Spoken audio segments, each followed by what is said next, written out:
Hello, I'm Greg Reese from Cincinnati.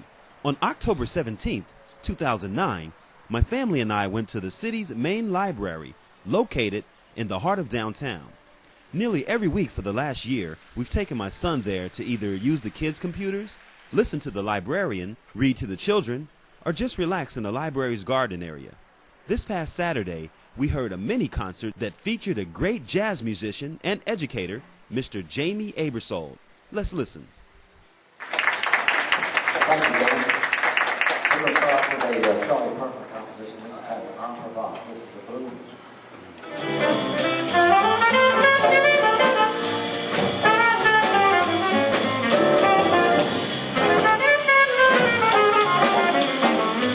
Nice audience, older audience. They seem to enjoy the tunes and know the songs. It's fun playing. We come up about once a year and play.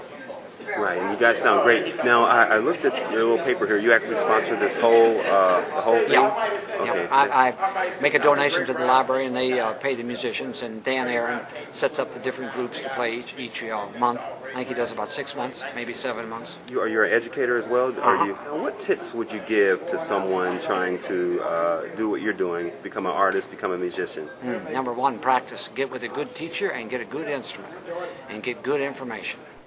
Now, speaking to Mr. Aebersold was definitely great, and we have more video he allowed me to capture. But it was very exciting to see former Majority Leader of the Ohio House of Representatives, Mr. William L. Mallory Sr.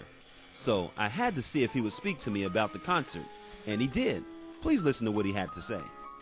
It's Greg Reese from Cincinnati. I'm here in the main library, downtown Cincinnati, with Mr. William Mallory. How are you doing today, sir? I'm doing great. Oh, that's great. I'm glad to see you down here. I was doing some recording of the group that just played, the jazz group, and I turned around and I saw you here.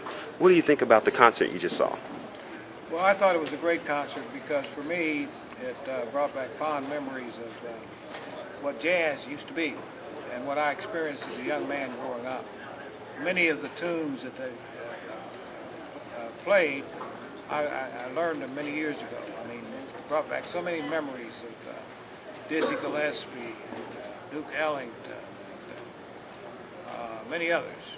What would you tell anyone watching this video right now, if they're a lover of jazz, what would you tell them about jazz music? Well, I think the jazz music is very, very soothing to individuals. I think that a lot of people could reduce their stress and really enjoy music that is very uplifting and very creative, and it's a universal language that can be heard all over the world. What would you say to anybody watching this video? It could be about jazz, it can be about life in general. What would you say to encourage them? Well, it's been my experience in life that if you can imagine something that you want to do. I am reminded of a great quote of Albert Einstein. He said this. He said, imagination is more important than knowledge. Now, you may say, well, how could that be?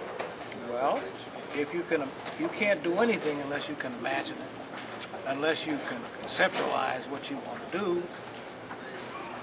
But if you want to do it, you will instinctively find a way to get the knowledge. Oh, that's right. To do it. That is true.